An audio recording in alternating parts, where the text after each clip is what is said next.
Muchas gracias. El día de hoy, en la actividad académica de la Unidad de Gastroenterología de la Universidad Nacional de Colombia, vamos a revisar este tema de suma importancia para los médicos de todas las ramas, gastroenterología, medicina interna y demás. La hepatitis B crónica y las indicaciones del tratamiento. Es una enfermedad muy frecuente en todo el mundo y tener claro cuáles son las indicaciones del tratamiento es de radical importancia. La hepatitis B crónica tiene una definición clara. La infección crónica por el virus de hepatitis B se define por la persistencia del antígeno de superficie en sangre por más de 6 meses. La hepatitis B crónica es una enfermedad inflamatoria en el hígado causada por la infección crónica por el virus de hepatitis B. Esta se subdivide en dos grandes grupos, la hepatitis con antígeno E positivo y con antígeno E negativo. Cerca de un tercio de la población mundial ha tenido contacto en algún momento con el virus de la hepatitis B. En total, se calculan que cerca de 257 millones de personas en el mundo son portadores crónicos de la superficie. Y esto genera 650.000 muertes al año por este virus. Cuando una persona se infecta con el virus de hepatitis B, el riesgo de que desarrolle hepatitis B crónica es 90% cuando es transmisión vertical. Si el que se infecta es un niño, el riesgo que haga hepatitis B crónica es 30%. Y cuando un adulto se infecta, el riesgo es más bajo, inferior al 5%. Sin embargo, si una persona desarrolla hepatitis crónica, el riesgo que evolucione a cirrosis es cerca del 20%. Y los pacientes que tienen cirrosis, el riesgo que tengan una descompensación por este virus es cerca del 20%, o que desarrollen un hepatocarcinoma es del 15 al 20%. Son riesgos muy altos. Y el objetivo del tratamiento médico es evitar estas probabilidades y evitar la descompensación y las complicaciones del paciente. El virus de hepatitis B es un virus hepatotropo no citopático. Infecta el hepatocito, pero el daño que genera sobre el tejido es derivado de la respuesta inmune que ataca el hepatocito. Tiene 4 ORFs principales que dan origen a sus antígenos principales. El ORF-S, que da origen al antígeno de superficie, el ORF-C, que da origen al core, un fragmento que se llama el precore, que ya da origen al antígeno E, el ORF-X, que da origen a la proteína X, cuyo función en la replicación viral aún no es clara, y el ORF-P, que da origen a la polimerasa, que es la enzima responsable de la síntesis del DNA. Y el DNA del virus es un DNA CCC, circular cerrado covalente. Este DNA, organizado en forma de cromosoma viral, persiste en los hepatocitos, aún después del tratamiento. Eso hace que sea una enfermedad incurable hoy en el 2020. Se han descrito múltiples fases de la infección por hepatitis B. Es importante tener en cuenta la clasificación actual porque de ella emanan las recomendaciones del tratamiento. Se clasifica en la infección crónica con antígeno E positivo, en el que el paciente no tiene aún respuesta inflamatoria a pesar de tener una carga viral alta. Esto también se conoce en otras publicaciones como la fase de inmunotolerancia. Y una vez pasa el tiempo, puede ser algunos años, se desarrolla respuesta inflamatoria, configurándose la hepatitis crónica con antígeno E positivo. Después de un tiempo, la respuesta inflamatoria disminuye, el antígeno E se torna negativo y viene la fase de infección crónica con antígeno E negativo. Y pueden ocurrir fases posteriores de hepatitis crónica con antígeno E negativo. Estas son las principales fases de infección, hepatitis, y clasificadas con antígeno positivo o antígeno negativo. Y en algunos pacientes de manera espontánea o algunos con tratamiento, se alcanza una fase conocida como cura funcional, en la cual se obtiene negativización de la carga viral, normalización de la ALT, ausencia de respuesta inflamatoria, pero la clave es ausencia de la antígeno superficie, se negativiza la antígeno superficie. Esta es la cura funcional. Llegar a esta fase en realidad es muy esporádico. Realizando una búsqueda en PubMed con los términos de búsqueda de hepatitis B y tratamiento o terapéutica, se obtienen múltiples artículos, cerca de 23.000 reportes.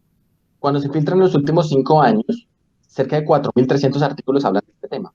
Guías de práctica clínica hay publicadas cerca de 20 y ensayos clínicos aleatorizados cerca de 276 artículos. Y vemos que la evidencia es creciente a lo largo de los años.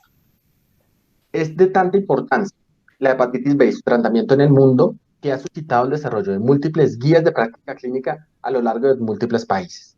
Esta, por ejemplo, es la guía de consenso de Asia y el Pacífico de 2015 actualizada.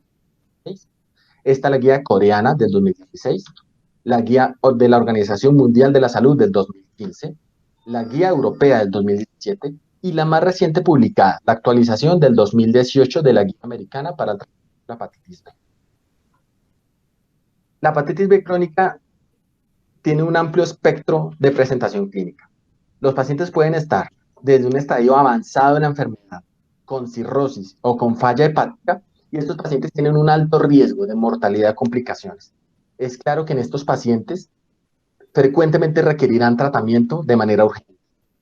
Y en el otro espectro de la enfermedad estarán los pacientes asintomáticos, sin cirrosis, sin respuesta inflamatoria, con ALT normal, con carga viral indetectable y antígeno B negativo.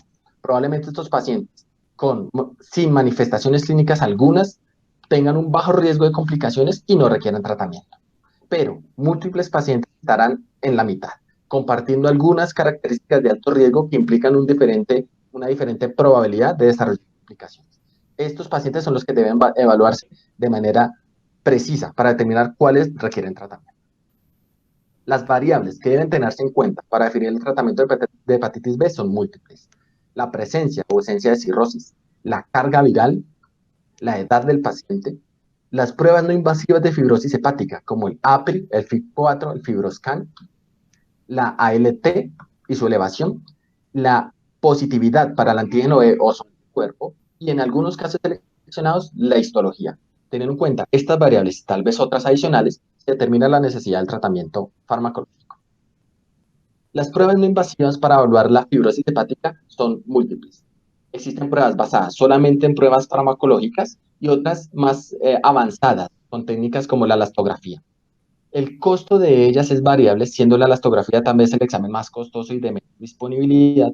Y lo que se busca con estos exámenes no invasivos será determinar, aproximarse al grado de severidad que tiene de fibrosis que tiene el paciente para saber si se beneficia o no del tratamiento farmacológico. Existen múltiples puntos de corte de cada examen diagnóstico. Esto será objeto de una charla adicional, pero es importante porque estos exámenes son frecuentemente utilizados en el paciente con hepatitis B para determinar si tiene fibrosis y si requiere tratamiento. La fibrosis se considera de relevancia clínica cuando puntúa un F2 hacia arriba, siendo F4 los pacientes con cirrosis. Sin embargo, las pruebas no invasivas adolecen de una sensibilidad y una especificidad óptimas. Vemos, por ejemplo, que los pacientes que en el caso del APRI, que es un examen basado en AST y plaquetas, para diagnosticar cirrosis, tiene una sensibilidad del 35% y una especificidad del 89%. Podría tener un gran número de falsos negativos. Y para diagnosticar fibrosis significativa, una F2 hacia arriba, la sensibilidad es del 36% y del 92% la especificidad. La elastografía tiene un rendimiento un poco mejor, pero tampoco es óptimo. Tiene una sensibilidad del 86% y especificidad del 87% para cirrosis y para fibrosis significativa 76% y 82%.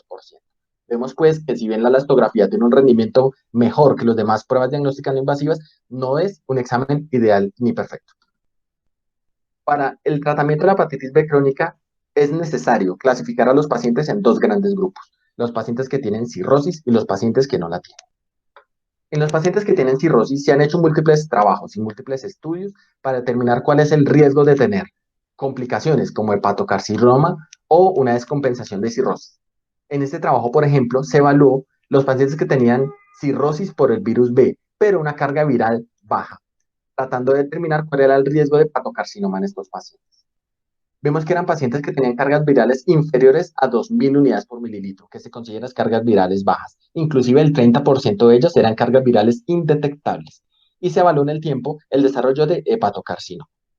Se encontró que a 5 años, los pacientes que tenían una carga viral detectable, pero menor a 2.000, el riesgo de hepatocarcinoma era 10% a 5 años. No despreciable. Y el riesgo de los pacientes que tenían una carga viral indetectable era 2.2% a 5 años. Se demostró en este trabajo que la carga viral detectable es un factor de riesgo estadísticamente significativo con un HR de 5.2 para el desarrollo de patocarcinoma.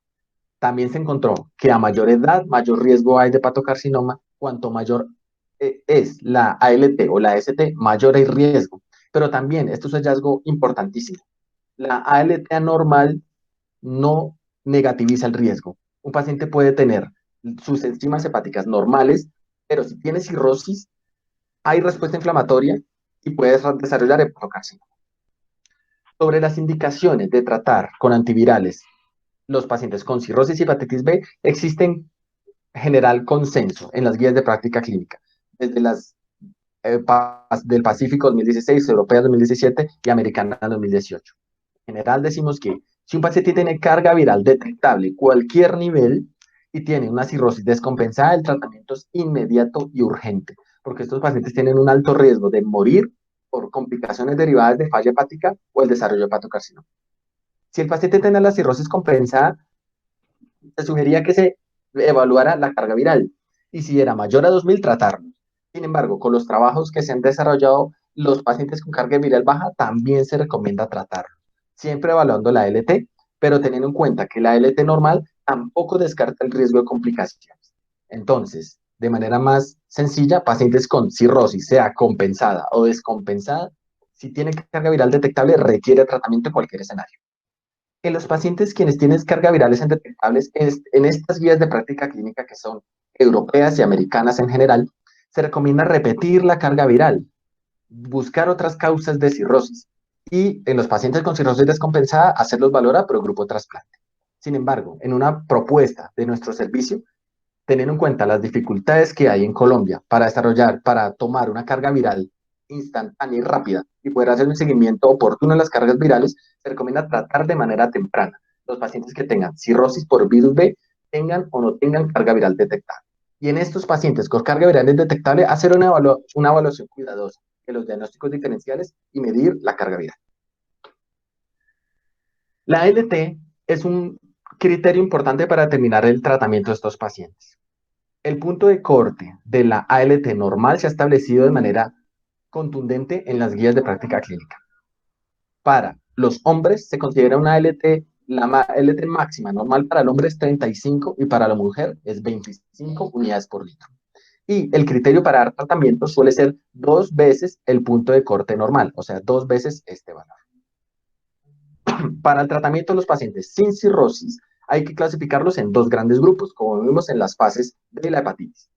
En los pacientes con hepatitis crónica con antígeno E positivo, deben tenerse en cuenta 2 grandes variables. Si hay respuesta inflamatoria, ello marcado por la LT, mayor a 2 veces el punto de corte, o en su defecto, una comprobación histológica, sea invasiva o no invasiva, de respuesta inflamatoria significativa. Y asociado a ello a una carga viral mayor a 20.000 unidades por litro. Sin embargo, algunos pacientes no cumplen a totalidad estos criterios diagnósticos, estos criterios de tratamiento. Podría tener, por ejemplo, la LT 3 veces, pero una carga viral, por ejemplo, en 10.000 o en 15.000. Entonces, se recomienda que los pacientes que no cumplen a cabalidad estos criterios sean evaluados de manera individualizada y se evalúen con detalle los factores de riesgo. Si el paciente tiene una edad mayor a 40 años, tiene historia familiar de cirrosis, un tratamiento previo fallido, manifestaciones extrahepáticas como una glomerulonefritis, por ejemplo, o reevaluar si el paciente en realidad no tiene cirrosis, estas variables deben ser tenidas en cuenta para tratar a aquellos pacientes quienes están en zona gris. Para los pacientes con hepatitis crónica con antígeno E negativo, también debe evaluarse la presencia de fibrosis y respuesta inflamatoria. El mismo punto de corte, 2 veces el valor máximo normal de las transaminasas y la presencia de enfermedad histológicamente significativa. Sin embargo, en los pacientes con antígeno E negativo, la carga viral, el punto de corte para dar tratamiento en carga viral es 2.000 unidades por litro. También es importante tener en cuenta que algunos pacientes no cumplirán los criterios con exactitud. Y estos pacientes, por ejemplo, cuyas transaminasas están altas, pero no alcanzan a ser 2 veces el punto de corte, debería evaluarse con detalle la presencia de fibrosis, sea de manera invasiva o no invasiva, y hacer un seguimiento clínico muy estrecho de la carga viral y de la ALT. Se recomienda en las últimas guías de práctica clínica no tratar a los pacientes que no tienen una ALT normal. Sin embargo, es claro que también debe descartarse con certeza la ausencia de cirrosis y una carga viral menor a 2.000 unidades por mililitro para determinar que un paciente no va a ser tratado. Y siempre que un paciente se defina por no tratar mi tratamiento, requerirá un seguimiento muy estrecho, y mínimo cada 6 meses, tanto clínico como paraclínico, idealmente cada 3 meses. Estos son los algoritmos de la última guía de práctica clínica, la publicada en el 2018, en el cual se resume las indicaciones de tratamiento. En los pacientes con antígeno E positivo, con 2 veces la transaminasa por encima del valor normal y una carga mayor a 20.000 unidades por mililitro, tratar. Y los pacientes quienes tienen unas transaminasas menor a el punto de corte normal, no tratar. Sin embargo, vemos que algunos pacientes estarán en zona gris y estos son los pacientes que hay que evaluar de manera cercana y con seguimiento estrecho de la fibrosis hepática, de la respuesta inflamatoria, de la LT y la carga viral. Lo mismo ocurre para el antígeno negativo, 2 veces las transaminasas y 2.000 unidades por mililitro de carga viral para indicar el tratamiento. Pero tener cuidado de los pacientes quienes están cerca de cumplir los criterios, pero no los cumplen a cabalidad. Se recomienda en los pacientes con fase inmunotolerante, son aquellos en el cual tienen carga viral positiva, pero no desarrollan inflamación en hígado, tienen ALT normal, tener en cuenta otras variables para definir tratamiento. Por ejemplo, cuando la edad es mayor a 40 años o cuando tienen una carga viral muy alta, estamos hablando de 1.000.000 de unidades por mililitro, o cuando se documenta fibrosis o inflamación significativa, se recomienda tratar. Sin embargo, aquí la evidencia es de muy baja calidad y la recomendación es condicional. Los objetivos de tratar un paciente con hepatitis B, el principal de ellos es lograr una carga viral no detectable. También se propone usar como objetivo la pérdida del antígeno E, la pérdida del antígeno superficie, normalizar la LT, disminuir el riesgo de partocarcinoma, disminuir la fibrosis hepática y disminuir la transmisión del virus. Sin embargo, la pérdida del antígeno superficie es algo muy infrecuente, que se puede lograr cerca en el 2% de los pacientes. Por eso el objetivo principal va a ser negativizar la carga viral.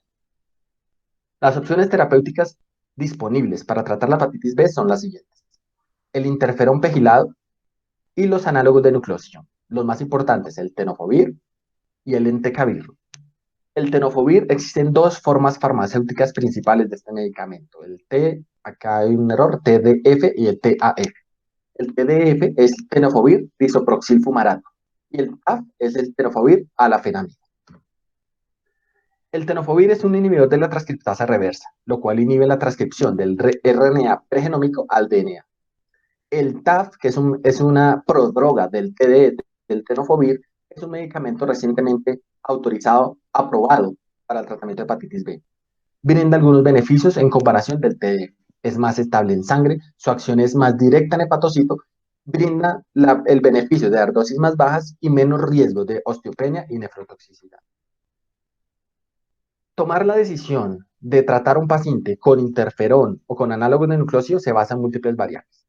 En general, el interferón tiene algunas ventajas. Es un tratamiento finito. Dura 1 año el tratamiento, mientras que los pacientes que requieren análogos de nucleósido van a requerir tratamiento por varios años y algunos de ellos de por vida. Por eso, las pacientes que tengan un deseo pronto de gestación podrían beneficiarse de un tratamiento con interferón. Pero en general, los análogos de nucleósido brindan un tratamiento con menos contraindicaciones, con menos efectos adversos y se han convertido en la terapia de elección. Para las guías de práctica clínicas, los análogos de nucleósido son la terapia de primera línea para el tratamiento de la hepatitis B y deben seleccionarse los que tienen alta barrera a la resistencia, los que menos inducen resistencia. Ellos son el tenofovir y el entecavir. Esta es una recomendación fuerte con una calidad moderada. El riesgo de desarrollar resistencia al análogo de nucleósido es muy alta, por ejemplo, con la mibudina, teniendo una probabilidad de resistencia casi del 80% al 5.º año de tratamiento. Y con los demás análogos de nucleósido pasa algo similar. Sin embargo, el tenofovir y el entecavir, la probabilidad de que desarrolle resistencia al pasar incluso de 8 años en realidad es muy baja, menor al 2%.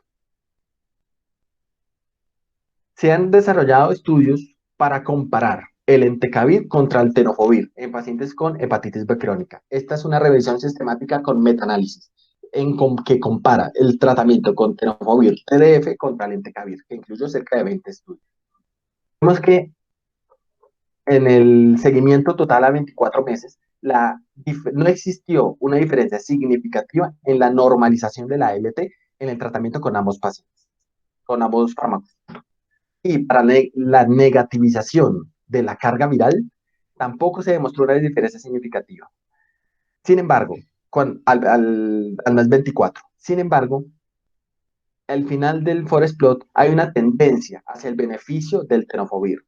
Esto suscitó un análisis de sensibilidad al año de tratamiento, encontrando que no existen diferencias. Por esto se ha considerado que el tratamiento con tenofovir o con entecavir es similar en su eficacia. El interferón se reserva para pacientes con coinfección con hepatitis B, necesidad de un tratamiento finito, deseo de la gestación a corto plazo y sobre todo si se conoce el genotipo, porque el genotipo A, el genotipo B tienen una mayor probabilidad de responder a interferón. Y también pacientes que tengan el antígeno E positivo podrían tener mayor beneficio con este medicamento. Sin embargo, por los efectos adversos que puede ocasionar, requiere un seguimiento muy estricto. Las contraindicaciones para el interferón pegilado son cardiopatía severa, autoinmunidad cualquiera, enfermedad psiquiátrica, cirrosis descompensada, convulsiones no controladas y cualquier citopenia. Dosis recomendadas para el tratamiento de la hepatitis B del tenofovir TDF es 300 miligramos una vez al día. Para el tenofovir TAF a la fenamida es solamente 25 miligramos al día. Y la dosis de entecavir recomendada para tratar la hepatitis B es 0,5 miligramos al día, que se debe incrementar a 1 miligramo al día cuando el paciente tenga cirrosis descompensada. Para la dosis de interferón pegilado, se usa la preparación alfa 2A y se administra 180 microgramos una vez a la semana. Esta es la ventaja de estar pegilado, que permite una administración más espaciada en el tiempo. Los pacientes que se les indica tratamiento antiviral para la hepatitis B, en general tienen una respuesta favorable. Se ha descrito a la semana 48 de tratamiento que el 80% de los pacientes responden de manera favorable. Ello indicado por la negativización de la carga viral y la normalización de la ALT. El monitoreo debe ser mínimo cada 3 meses, con carga viral, ALT, función renal.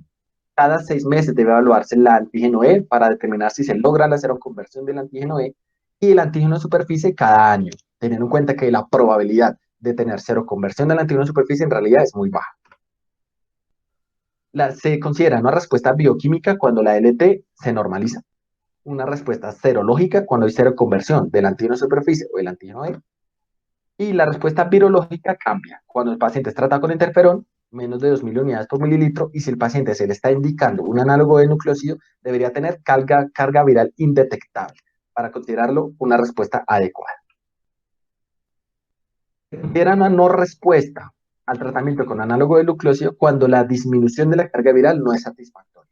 Se evalúa a la semana 12. Y si la carga viral no logró disminuir al menos un logaritmo de la que tenía el paciente del tratamiento, se considera una no respuesta virológica. Una respuesta viral parcial es cuando la carga viral alcanza a disminuir un logaritmo, pero no se vuelve indetectable a las 24 semanas. Y una progresión viral es cuando la carga viral aumenta un logaritmo, o sea, 10 veces el nadir que logró el paciente con tratamiento. El tratamiento con antivirales con análogos de nucleócido en realidad es un tratamiento lento, que para lograr negativizar la carga viral se puede demorar, inclusive el paciente años en lograrlo, o necesitar tratamiento de por vida. Se recomienda que se evalúe cambios a la terapéutica a la semana 96. Estamos hablando de 2 años de tratamiento para evaluar si el paciente requiere algún cambio en el tratamiento. Siempre que un paciente no logre una carga viral indetectable, lo primero que debe evaluarse es la adherencia, porque como vimos, la probabilidad de desarrollar resistencia a los medicamentos en realidad es muy baja y se reservan los test de resistencia viral para casos muy seleccionados. Si la viremia persiste a la semana 96, se podría cambiar o adicionar otro análogo nucleósido. Por ejemplo, si el paciente tenía tenofovir, adicionar tenofovir o al revés, y siempre con un seguimiento estrecho. La duración del tratamiento con análogos de nucleósido cambia, según haya o no haya cirrosis. En el paciente que tiene cirrosis y se le indica tratamiento antiviral, esta esté compensada o descompensada, el tratamiento es de por vida, para evitar complicaciones como cirrosis descompensada o hepatocarcinoma. Mientras que si el paciente no tiene cirrosis, se podrían evaluar una serie de criterios para considerar suspender la terapia. Sin embargo, debe ser algo muy cuidadoso. Debe evaluarse la seroconversión del antígeno E, la carga viral indetectable, normalizar la LT. Y una vez se logren estos criterios, al menos un año de tratamiento de consolidación farmacológica, en el cual se garantice que el paciente logró los criterios. Y una vez se logra ese año completo de tratamiento, podría considerarse suspender la terapia, pero es muy importante que el paciente debe ser vigilado de manera estrecha, porque existe la probabilidad de que reactive el virus B. Debe hacerse evaluación para hepatocarcinomas. Se recomienda cada 6 meses eh, realizar ecografía hepática y alfa-fetoproteína, debido a que el tratamiento, como vemos, no cura el virus, lo controla, pero el DNA CCC sigue pendiente, sigue activo en el hepatocito y podría ocasionar hepatocarcinoma. Hoy en día, en el año 2020, los tratamientos disponibles no curan el virus de hepatitis B. Se están desarrollando algunos trabajos con medicamentos nuevos para tratar de lograr esta curación definitiva de estos pacientes. Por ejemplo, inhibir la unión del antígeno de superficie con el NTCP, que es el mecanismo de entrada del virus de hepatitis B al hepatocito, o interferir directamente sobre el DNA CCC, por ejemplo, con la tecnología CRISPR. Todas estas opciones farmacológicas están en investigación y hay múltiples trabajos en fase 1 o fase 2 de múltiples medicamentos que de pronto podrían cambiar en algunos años el tratamiento de la hepatitis B. Como mensajes para llevar a casa, la hepatitis B crónica es incurable. Cuando un paciente tiene cirrosis por virus B, requiere tratamiento inmediato. Cuando el paciente no tiene cirrosis, debe evaluarse de manera cuidadosa la carga viral, la LT, el antígeno D, el antígeno E y algunas variables como la edad. Y cuando al paciente se le indique tratamiento, el tratamiento de elección será entecavir o tenofovir.